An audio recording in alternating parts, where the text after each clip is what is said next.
नमस्कार और स्वागत है आपका हमारी आज की इस खास चर्चा में। आज हम कानून के एक ऐसे पेज पर बात कर रहे हैं जो अक्सर कंफ्यूजन पैदा करता है। सवाल यह है कि क्या कोई मैजिस्ट्रेट पुलिस की चार्जशीट आने और मामले का संज्ञान लेने के बाद भी पुलिस को और जांच का आदेश दे सकता है? सुनने में ये शायद थोड़ा टेक्निकल लगे, लेकिन इसका सीधा असर न्याय मिलने की पूरी प्रक्रिया पर पड़ता है, खासकर निष्पक्ष सुनवाई या फेयर ट्रायल पर। तो इसी उलझन को समझने के लिए हम सुप्रीम कोर्ट के एक बहुत ही अहम फैसले को देखेंगे। विनुभाई हरिभाई मालविया बनाम गुजरात राज्य 2019 का ये केस है। मामला जुड़ा है गुजरात में सूरत के पास की एक जमीन से। कहानी शुरू हुई थी दिसंबर 2009 की एक एफआईआर से। इल्जाम यह था कि विनुभाई मालविया और कुछ दूसरे लोग जमीन के जो असली मालिक थे, जो यूके या यूएसए में रहते थे, उनको ब्लैकमेल कर रहे थे। उनसे कोई 2.5 करोड़ रुपए मांग रहे थे और जाली दस्तावेज बनाकर जमीन हड़पने की फिराक में थे। लेकिन कहानी में एक ट्विस्ट था। आरोपियों का कहना था कि यह सब झूठ है, बल्कि असल में तो वो खुद ही धोखाधड़ी की शिकार हुए हैं। और उन्होंने मजिस्ट्रेट से गुजारिश की कि भाई इस मामले की और गहराई से जांच होनी चाहिए। तो आज हम यही समझने की कोशिश करेंगे कि सुप्रीम कोर्ट ने इस पर क्या रुख अपनाया। क्या मजिस्ट्रेट के पास चार्जशीट आने के बाद पर आरोप तय होने से पहले और जांच का हुक्म देने की ताकत है? और ये ताकत निष्पक्ष सुनवाई के लिए इतनी जरूरी क्यों मानी गई? चलिए इस मामले को परत दर परत खोलते हैं। तो जैसा मैंने बताया, एफआईआर लिखाई थी नितिन भाई पटेल ने। वो मालिकों के पावर ऑफ अटॉर्नी होल्डर थे। इल्जाम ये था कि वीनू भाई मालविया और जमीन के जो पुराने मालिक थे भीखा भाई, उनके वारिसों ने मिलकर एक साजिश रची। पहले अखबार में एक नोटिस छपवाया, भूमि हड़पने वालों से सावधान टाइप का। फिर समझौते के नाम पर पैसे मांगे और जमीन पर कब्जा करने के लिए नकली साठा खत, मतलब बिक्री का अग्रीमेंट और पावर ऑफ अटॉर्नी का इस्तेमाल किया। पुलिस ने जांच की और अप्रैल 2010 में चार्जशीट फाइल कर दी। मजिस्ट्रेट ने फिर कॉग्निजेंस लिया, मतलब संज्ञान लिया, और आरोपियों को बुलाया। जून 2011 में आरोपी पेश हुए और उन्होंने 2 अर्जियां दी। एक तो सीआरपीसी की धारा 1738 के तहत की और जांच हो, और दूसरी कि उन्हें केस से बरी किया जाए, डिस्चार्ज एप्लीकेशन। लेकिन मजिस्ट्रेट ने शुरू में ही उनकी दोनों अर्जियां खारिज कर दी। कहा कि भाई ये तो डिफेंस की बातें हैं, ये ट्रायल में देखी जाएंगी। आरोपियों ने यह भी कोशिश की कि उनकी तरफ से अलग एफआईआर हो या धारा 156(3) के तहत जांच का आदेश हो। वो अर्जी भी खारिज हो गई। फिर मामला गया सेशन कोर्ट। जनवरी 2012 में सेशन जज को लगा कि हाँ, आरोपियों की बातों में कुछ दम तो है, और उन्होंने आगे की जांच का आदेश दे दिया। उनका मानना था कि जो मुद्दे उठाए गए हैं उनकी तह तक जाना जरूरी है। इसके बाद एक नए आयो आए, आयो मुंशी। उन्होंने बड़ी तेजी से जांच करके 2 रिपोर्ट दी, मार्च और अप्रैल 2012 में। कहा जाता है कि यह रिपोर्ट आरोपियों के फेवर में थी। खैर, मामला फिर हाईकोर्ट पहुंचा और हाईकोर्ट ने सेशन जज का ऑर्डर पलट दिया। हाईकोर्ट का कहना था कि एक बार मजिस्ट्रेट ने संज्ञान ले लिया, कॉग्निजेंस ले लिया, तो उसके पास और जांच का आदेश देने की कोई शक्ति नहीं बचती। हाईकोर्ट ने आयो मुंशी के काम करने के तरीके पर भी सवाल उठाए, जैसे रिपोर्ट सीधे सेशन जज को क्यों दी, इतनी जल्दबाजी क्यों? और हाईकोर्ट ने सेशन जज के आदेश और आयोग की रिपोर्ट दोनों को ही रद्द कर दिया। और यहीं से वो बड़ा कानूनी सवाल खड़ा हुआ जिसका जवाब सुप्रीम कोर्ट को देना था। बिल्कुल। और यहीं पर वो सेंट्रल लीगल क्वेश्चन, वो केंद्रीय कानूनी प्रश्न सामने आता है। क्या दंड प्रक्रिया संहिता, मतलब सीआरपीसी के तहत चार्जशीट फाइल होने और मजिस्ट्रेट के संज्ञान लेने के बाद मजिस्ट्रेट आगे की जांच, जिसे फर्दर इन्वेस्टिगेशन कहते हैं, उसका आदेश दे सकता है? और अगर दे सकता है तो किस स्टेज तक? ये सवाल सिर्फ प्रोसीजर का नहीं है, ये न्याय के मूल सिद्धांत से जुड़ा हुआ है। इसका जवाब ढूंढने के लिए हमें सीआरपीसी के कुछ सेक्शंस को एक साथ देखना पड़ता है। देखिए, धारा 156(3) है, जो मजिस्ट्रेट को पुलिस जांच का आदेश देने की पावर देती है। ये आमतौर पर संज्ञान लेने से पहले इस्तेमाल होती है। फिर है धारा 173(2), जिसके तहत पुलिस जांच पूरी करके अपनी फाइनल रिपोर्ट यानी चार्जशीट कोर्ट में देती है। लेकिन फिर आती है धारा 173(8). ये बहुत महत्वपूर्ण है। ये कहती है कि पुलिस फाइनल रिपोर्ट देने के बाद भी अगर कोई नया सबूत मिलता है या जरूरत महसूस होती है तो वो और जांच कर सकती है और उसकी रिपोर्ट भी मजिस्ट्रेट को देगी। ये धारा 1973 में लॉ कमीशन की सिफारिश पर इसीलिए जोड़ी गई थी ताकि अगर जांच में कुछ कमी रह गई हो या बाद में कुछ पता चले तो सच्चाई सामने लाने का रास्ता बंद ना हो। ये दोनों पक्षों के लिए, अभियोजन और अभियुक्त दोनों के लिए फायदेमंद हो सकता है। और हमें धारा 2H को भी ध्यान में रखना होगा। ये जांच यानी इन्वेस्टिगेशन को डिफाइन करती है। इसके मुताबिक जांच में पुलिस अफसर द्वारा सबूत इकट्ठा करने की सारी कार्यवाही शामिल है। ये बहुत ब्रॉड डेफिनेशन है। CRPC में 3 स्टेज क्लियर है। जांच, इन्वेस्टिगेशन जो पुलिस करती है, पूछताछ, इंक्वायरी जो मजिस्ट्रेट ट्रायल से पहले करते हैं, और ट्रायल जो आरोप तय होने के बाद शुरू होता है। तो धारा 173(8) वाली आगे की जांच भी धारा 2H के तहत जांच ही मानी जाएगी। अब इसे निष्पक्षता के नजरिए से देखिए। हमारे संविधान का अनुच्छेद 21 जीवन और व्यक्तिगत स्वतंत्रता का अधिकार देता है, और सुप्रीम कोर्ट ने मेनका गांधी केस में ही कह दिया था कि इसके तहत जो भी प्रक्रिया हो वो उचित, न्यायसंगत और निष्पक्ष होनी चाहिए। मतलब just, fair and reasonable. Fair investigation, Puja Pal बनाम भारत संघ जैसे कई मामलों में कोर्ट ने इस बात पे जोर दिया है कि निष्पक्ष जांच सिर्फ आरोपी के लिए नहीं बल्कि पीड़ित के लिए और समाज के लिए भी जरूरी है। मकसद ये है कि असली गुनहगार पकड़े जाएं और सजा पाएं और कोई बेगुनाह परेशान न हो। तो अनुच्छेद 21 की ये जो भावना है वो CRPC की धाराओं की व्याख्या करते समय हमेशा ध्यान में रखी जानी चाहिए। लेकिन अगर निष्पक्ष जांच इतनी ही जरूरी है और 173(8) भी है, तो फिर ये कंफ्यूजन था क्यों? आपने हाई कोर्ट के फैसले का जिक्र किया, और पहले भी जैसे देवरपल्ली लक्ष्मी नारायण रेड्डी केस में ये कहा गया था कि मजिस्ट्रेट की 156(3) वाली पावर संज्ञान लेने पर खत्म हो जाती है। तो उस पुराने नजरिए का बेसिस क्या था? क्या वो पूरी तरह गलत था? ये बहुत अच्छा सवाल है। देखिए, देवरपल्ली वाला जो नजरिया था वो उस समय के कानूनी फ्रेमवर्क पर बेस्ड था, लेकिन उसमें 2 बहुत अहम चीजें शायद नजरअंदाज हुई। पहली, धारा 2H में जांच की जो व्यापक परिभाषा है उस पर शायद उतना फोकस नहीं था। और दूसरी, जो ज्यादा महत्वपूर्ण है, 1973 में जो धारा 173(8) खास तौर पर जोड़ी गई थी। हाँ, जो आगे की जांच की बात करती है। बिल्कुल, जो चार्जशीट के बाद भी आगे की जांच की इजाजत देती है, उस पर देवरपल्ली के समय विचार ही नहीं हुआ था क्योंकि वो फैसला पुराने CRPC कोड पर आधारित था। तो जब आप धारा 156(3) यानी मैजिस्ट्रेट की जांच का आदेश देने की शक्ति, उसको धारा 2H जांच की परिभाषा और धारा 173(8) आगे की जांच के प्रावधान, इन सबके साथ मिलाकर पढ़ते हैं तो ये तर्क देना बहुत मुश्किल हो जाता है कि मैजिस्ट्रेट की जो सुपरवाइजरी भूमिका है वो संज्ञान लेते ही अचानक से खत्म क्यों हो जानी चाहिए, जबकि पुलिस खुद 173(8) के तहत आगे जांच कर सकती है। ये थोड़ा विरोधाभासी लगता है। अच्छा, तो मतलब 173(8) के आने से पूरा सीन बदल गया। क्या दूसरे कोर्ट केसेस ने भी इस बदले हुए समीकरण को माना? आपने कुछ के नाम लिए थे शायद पहले। हाँ, बिल्कुल। कई बहुत महत्वपूर्ण जजमेंट्स आए जिन्होंने संज्ञान के बाद भी मजिस्ट्रेट की भूमिका को माना।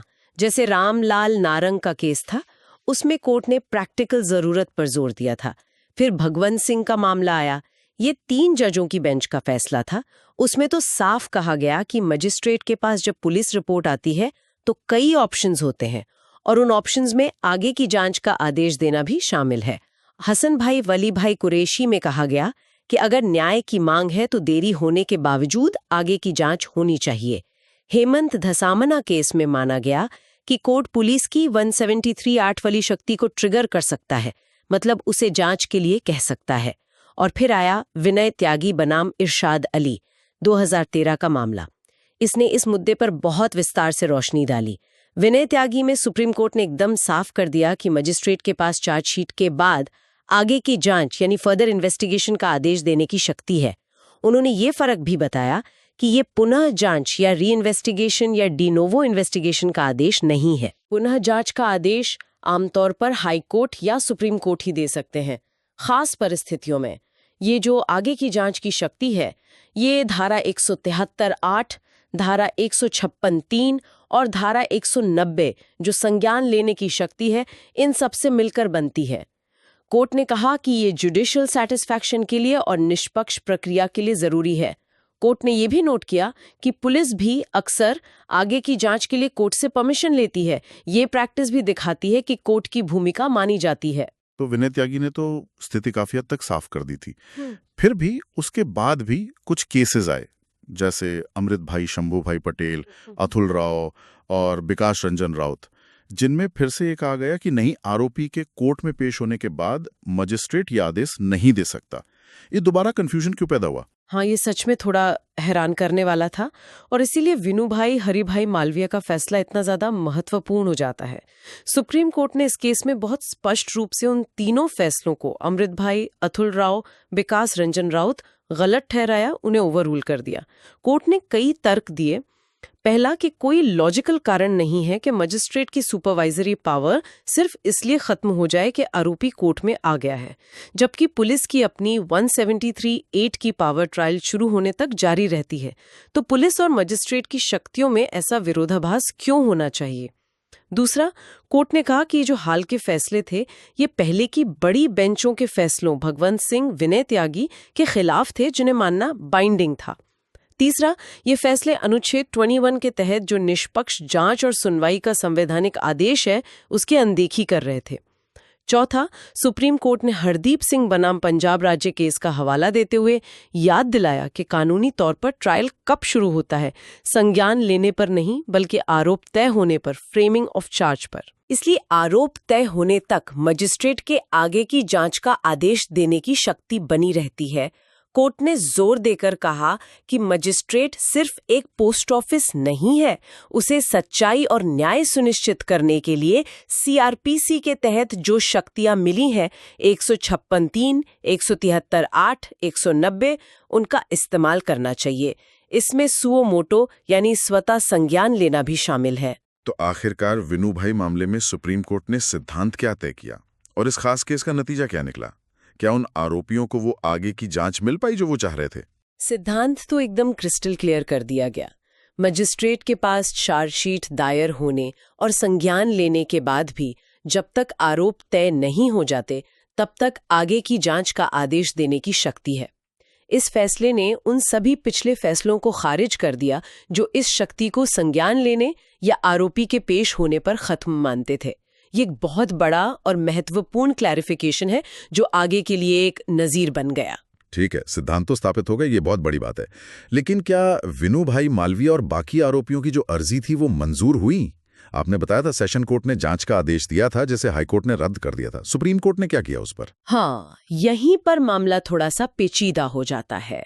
सुप्रीम कोर्ट ने प्रिंसिपल तो ले डाउन कर दिया, सिद्धांत स्थापित कर दिया, लेकिन जब उन्होंने इस खास मामले के तथ्यों को देखा तो पाया कि जिन पॉइंट्स पर आरोपी यानी विनू भाई वगैरह आगे की जांच करवाना चाह रहे थे वो असल में जो मूल एफआईआर थी, जो जबरन वसूली और जाली दस्तावेजों के बारे में थी, उससे थोड़े अलग थे।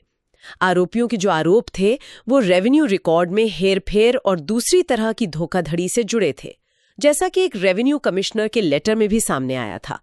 ये एक तरह से क्रॉस केस जैसा मामला लग रहा था, या कहें कि पलटा आरोप जैसा, ना कि मूल एफआईआर के आरोपों का सीधा खंडन।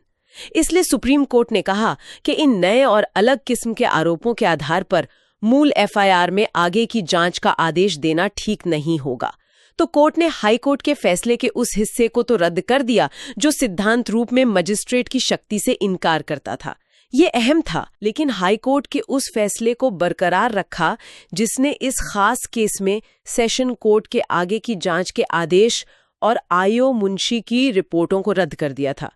मतलब विनू भाई मामले की जो मूल एफआईआर थी उसमें और जांच नहीं होगी। अच्छा, तो मतलब सिद्धांत तो मिल गया लेकिन उस केस में लागू नहीं हुआ। तो फिर उन नए आरोपों का क्या हुआ जिनका जिक्र आपने किया, जो रेवेन्यू कमिश्नर के पत्र में थे? क्या वो यूं ही हवा में रह गए? नहीं, सुप्रीम कोर्ट ने उसका भी रास्ता निकाला। उन्होंने हाई कोर्ट के फैसले को मॉडिफाई करते हुए एक बहुत अहम नया निर्देश दिया।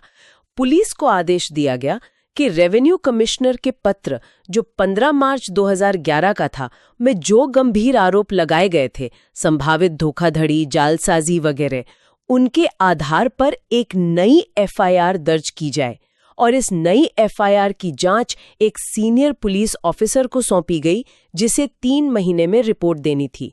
कोर्ट ने ये भी कहा कि जो मूल एफआईआर थी जबरन वसूली वाली, उसका ट्रायल तब तक रुका रहेगा जब तक इस नई एफआईआर की जांच रिपोर्ट नहीं आ जाती।